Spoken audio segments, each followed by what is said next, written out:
Bonjour à tous. Alors dans cette vidéo, on se retrouve pour le montage et le test du robot de la marque Osoyo. Donc c'est un robot un petit peu particulier vu qu'il a des roues Mecanum. Qu'est-ce que c'est les roues Mecanum? Eh bien les roues Mecanum, c'est tout simplement des roues qui permettent d'aller de droite à gauche, enfin d'avant en arrière, mais également grâce à ces petites roulettes intermédiaires de se déplacer latéralement. C'est un petit peu une révolution dans le monde des robots parce que ça permet de se placer vraiment exactement comme on le souhaite. Alors c'est parti, on va débuter le montage. Qu'est-ce qu'on trouve dans cette boîte? Tout d'abord, on trouve un premier module avec le module ultrason, une carte Osoyo, voilà, les 4 roues Mecanum, donc celle-ci, voilà, avec leur moteur. Ensuite, nous avons des ponts qui permettent de contrôler les roues de manière différenciée. Le CD, bon bah alors là c'est vrai que de mettre un CD en 2020 c'est un peu dommage, hein. A priori sur le site Osoyo j'imagine que toutes les applications et le code sont disponibles, enfin j'irai voir, je vous dirai ça après. De la visserie, une autre carte Osoyo qui permet probablement, ah voilà c'est une Osoyo Mega donc hein, ça ressemble à une Arduino Mega. De la gaine pour les fils, un petit display d'affichage, un robot S90, le câble pour se brancher à l'ordinateur, une carte, cette carte là ça sert à suivre les bandes au sol, le casebox pour les piles, hein. Il faut des piles comme c'est écrit, enfin c'est des accumulateurs 18650 3,7 volts, c'est du classique dans les robots, des nappes et le châssis. Voilà, et bien le montage va pouvoir démarrer. Alors c'est parti, donc on va commencer par mettre les petites, ce qu'ils appellent des plastic pillars, voilà, il s'agit de ça. Donc il faut positionner les 16 petits pillars.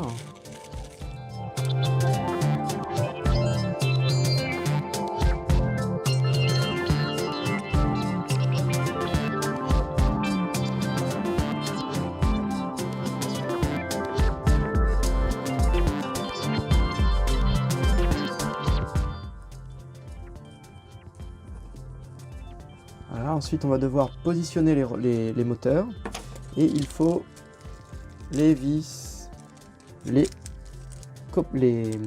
screws comme ils appellent les M2.5. Voilà, c'est cela. Donc là j'ai mis celle-ci ici, je mets mon petit tournevis dessus et c'est parti.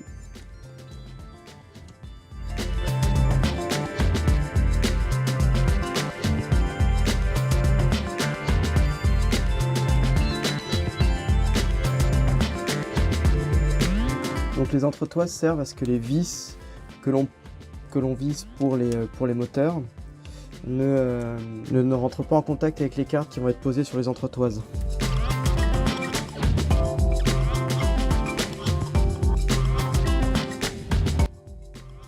Ensuite, il faut mettre les roues.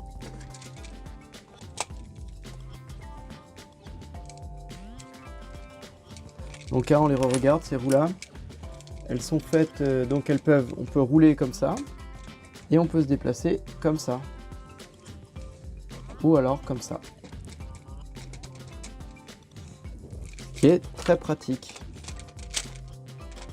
Hop, voilà, ensuite il faut mettre les M2.6, non, screw for wheel, c'est écrit, super.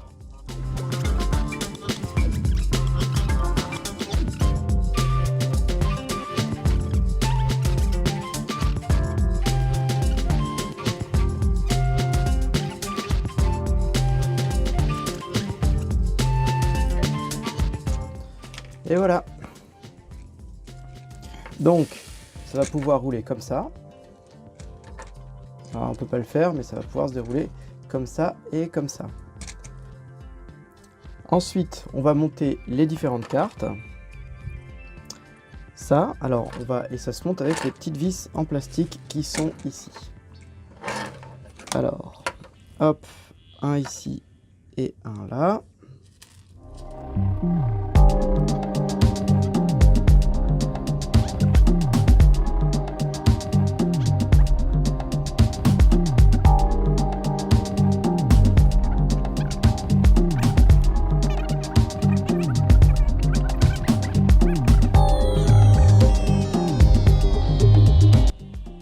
Voilà. Et la dernière là-bas.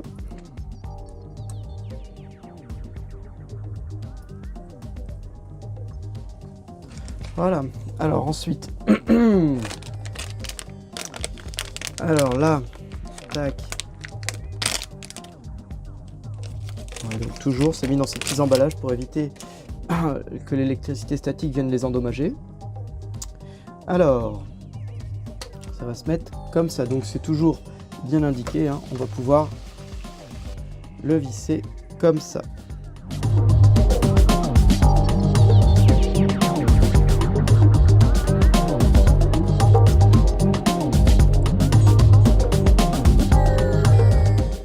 Bon, celle-ci se visse moyennement bien, bon, on va voir. Peut-être que je me suis trompé quelque part et que je vais le découvrir après. Il y avait peut-être une autre vis. Ah, bon, celle-ci aussi. Bon, voilà. Alors, ensuite, le case pour les batteries. Il va falloir venir le fixer. Donc, on va l'ouvrir d'abord, je pense, puisqu'il va falloir mettre les vis dedans.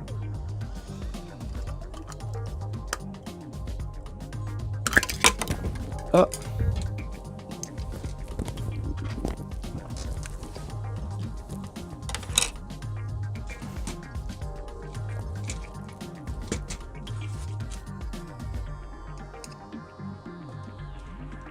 Voilà, bon c'est pas mal comme case parce que je pense que ça va permettre de le recharger.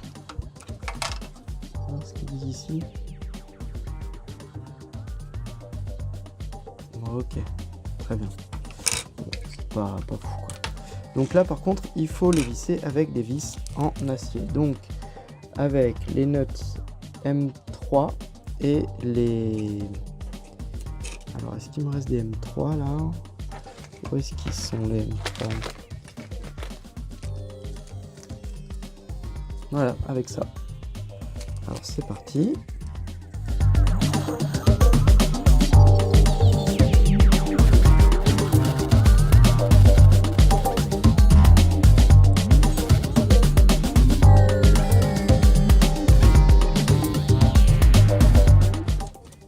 Et voilà.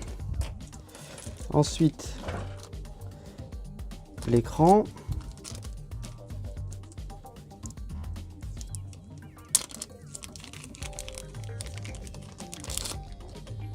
Tac. Et on va le poser comme ça.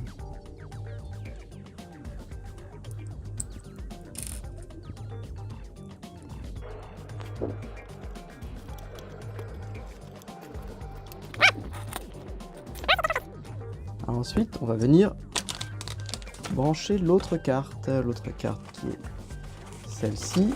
On va venir la brancher. Elle va venir tout simplement s'emboîter au-dessus. Voilà, il suffit juste de le mettre dans les pins. Et voilà.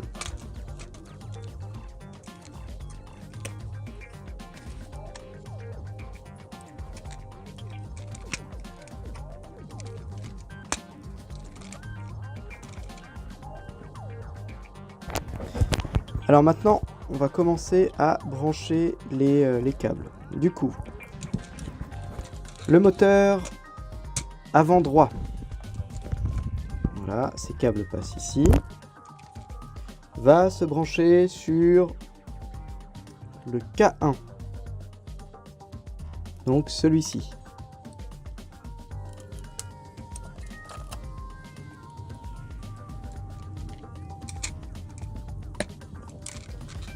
Le moteur avant gauche.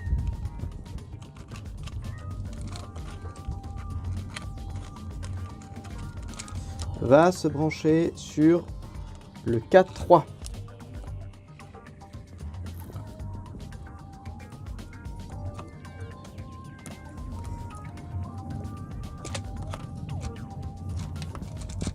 Comme ceci. On va éviter de passer sur le refroidisseur. Voilà.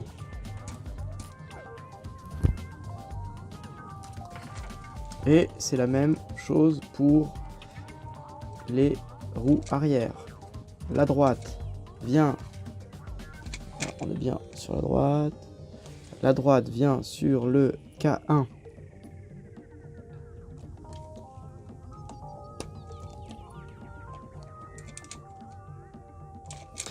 Et la gauche vient sur le K3.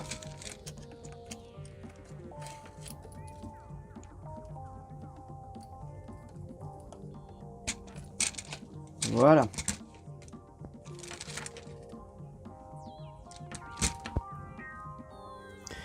Alors, nous allons brancher.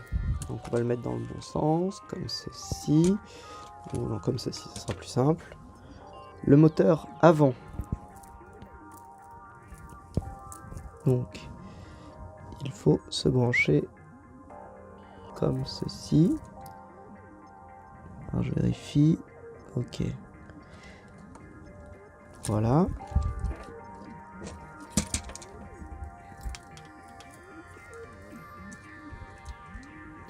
Et ensuite, le ground, donc, qui est souvent le noir, hein, va sur un ground, va sur le 9, le pin 9 de cette carte-là.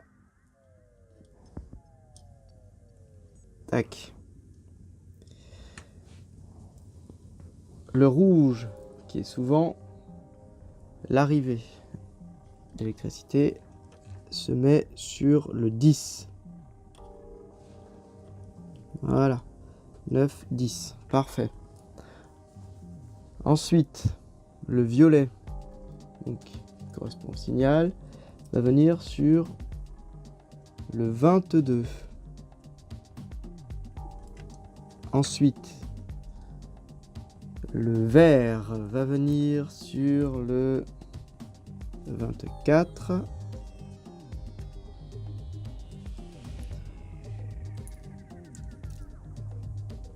Le blanc va venir sur le 28. Et le jaune sur le 26.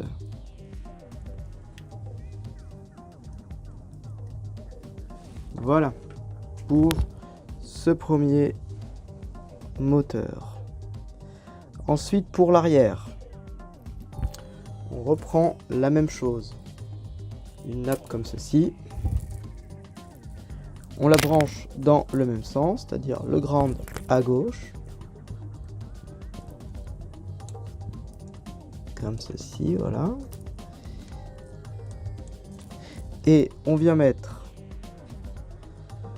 la terre, donc le noir ground, sur le 11.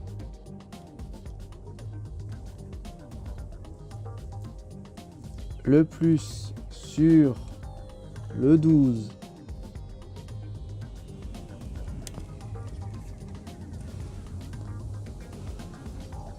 Le violet sur le 5.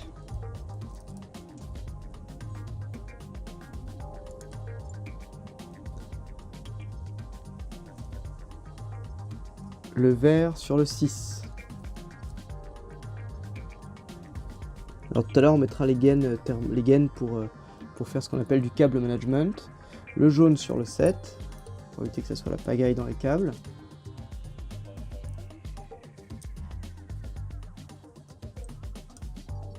Ensuite, et le dernier, le blanc sur le 8.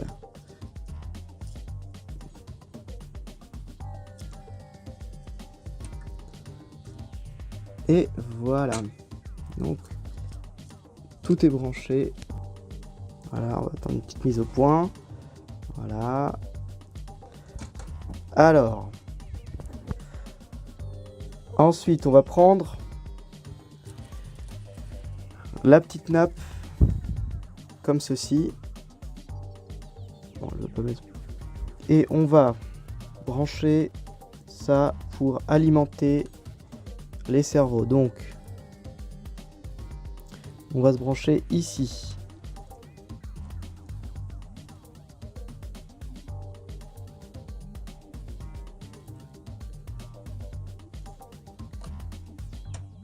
Voilà. Et on va venir le brancher sur le display. Voilà, il faudrait que je le resserre un petit peu. Voilà. Donc, comme ceci.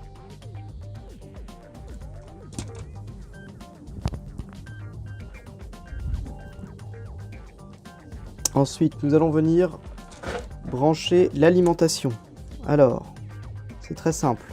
Ce câble-là, cette nappe-là, cette fiche-là vient ici.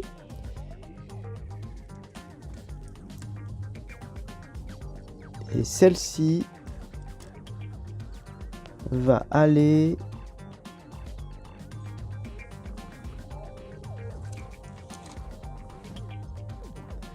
et on va venir alimenter le 12 volts.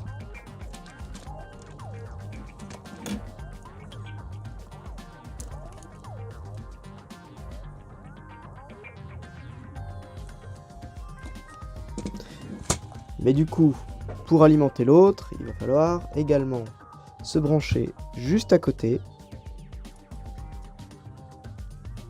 avec cette petite nappe là. Ici.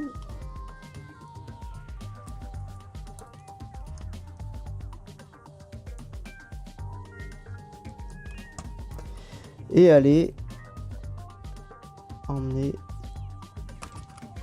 sur l'autre pont. Et voilà.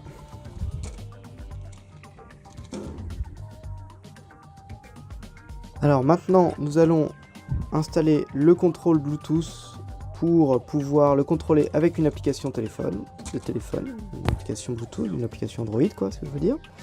Alors pour ça, il nous faut brancher déjà deux câbles, deux pins mâle ou femelle. Hop, on en a ici, on en a ici. Tac, on va en prendre deux. On va en prendre comme sur l'image, un orange et un jaune. Donc, on défait les autres et on en prend deux comme ça. Et on va aller venir les mettre sur le robot aux endroits indiqués. Alors, il faut les mettre. Donc le orange, on va le mettre sur le 19. Voilà. Et le jaune sur le 18. Et ensuite, on va les emmener sur l'autre carte. Et on va les brancher sur le jaune. Sur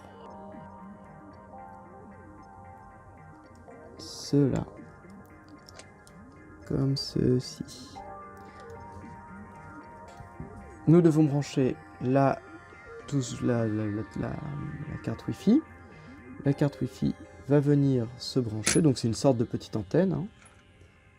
Va venir se brancher là, à côté de la... Voilà, sur cela. Alors, on va essayer le quai. Voilà, le quai doit être dans ce sens-là. Du coup, il faut le mettre comme ceci. Voilà.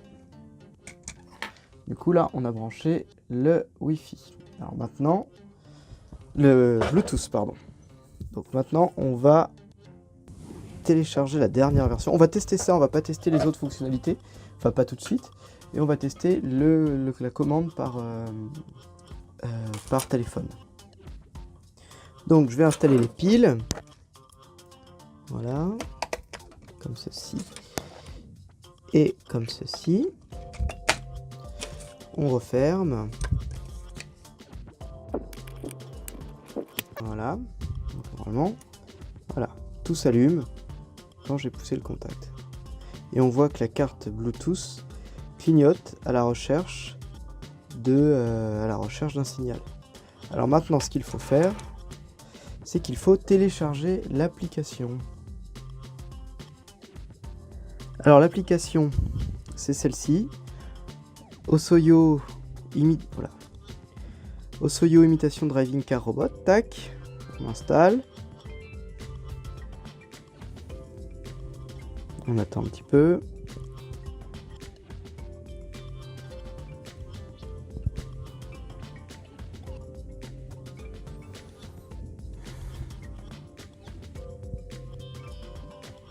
Voilà, ouvrir.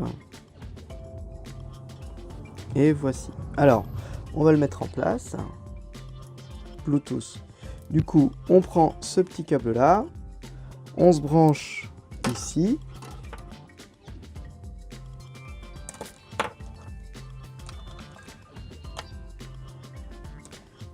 Hop, on se relie à un ordinateur. Télécharger le code sur Arduino.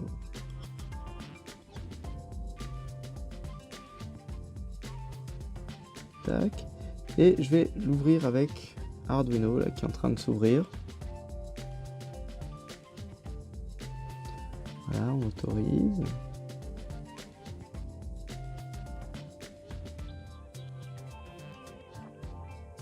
On autorise également à déplacer dans le fichier. Et voilà. Et on se retrouve avec le code. Alors ensuite, donc il faut choisir board Arduino Genio Omega. Voilà, c'est ce qu'on va faire.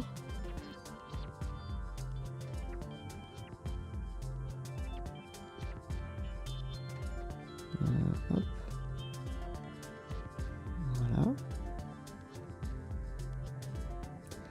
Là, on doit choisir donc Arduino Mega en Mega 256. Et on va téléverser le code dans Arduino en cliquant sur ce bouton là, téléverser. Voilà. Là, il est en train de compiler.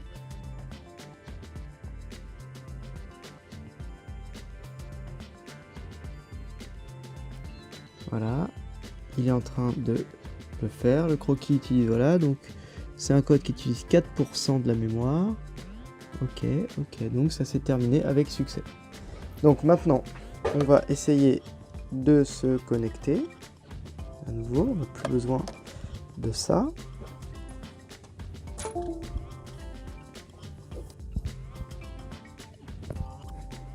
Le voici. Ok, appairage en cours. Alors hop, le code PIN 1, 2, 3, 4. Ok. Ok. Alors, donc, nous allons tester la commande Bluetooth. Donc, j'allume le robot. Voilà. Je vais m'assurer que mon application a bien découvert le robot. Je l'allume. Je vais démarrer l'engine, comme ils appellent. Et là, il me dit, vous voyez, not connected. Alors, hop, il faut faire BT search. Et il faut trouver le robot. C'est celui-ci. Voilà. Donc, il démarre. Et là, vous allez voir, si je tourne comme ça ou comme ça fait tourner les roues. Si je me mets au milieu, voilà. Donc, en fait, c'est vraiment comme ça que ça marche. On peut augmenter la vitesse. On peut également la diminuer. Voilà, on peut faire marche arrière en appuyant ici.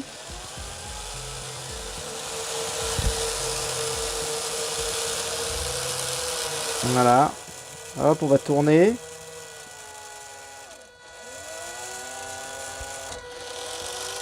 Hop, hop, hop.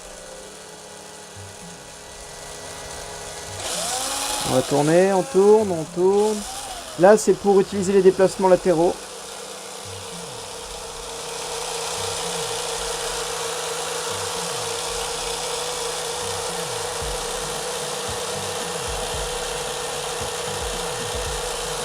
Et voilà, donc c'est comme ça que fonctionne la commande Bluetooth de ce robot-là. Là, on va arrêter l'engine. Et voilà. Alors j'ai fait un peu de câble management. Donc il existe plusieurs types de choses. Alors là je vais les installer après. Il y a le suiveur de ligne. D'accord, donc qui vient se fixer là et qui permettra de suivre les lignes. Il y a également le module Bluetooth, le module ultrasensor là, qui permet au robot d'être autonome et de se regarder. Alors je sais pas où est-ce qu'elle est passée là. Bref, ça se branche ici. Et du coup, à chaque fois, Osoyo fournit les codes. Voilà, c'est ça. Fournit les codes et c'est comme ça que ça permet de tester toutes les possibilités du robot. Donc bon, moi je vous conseille, c'est un robot qui est assez nerveux, surtout avec ces nouvelles roues là, c'est assez fantastique. Et puis bah, je ferai peut-être des vidéos sur chacune des fonctionnalités. Là je vais finir de le monter et puis je vais mettre la vidéo de montage dans la boîte parce que on me l'a demandé. Et puis bah, si dans les commentaires ça vous intéresse d'avoir le montage et la mise en fonctionnement des autres fonctionnalités, n'hésitez pas à me le demander. Voilà, je vous souhaite une bonne journée puis à bientôt. Au revoir.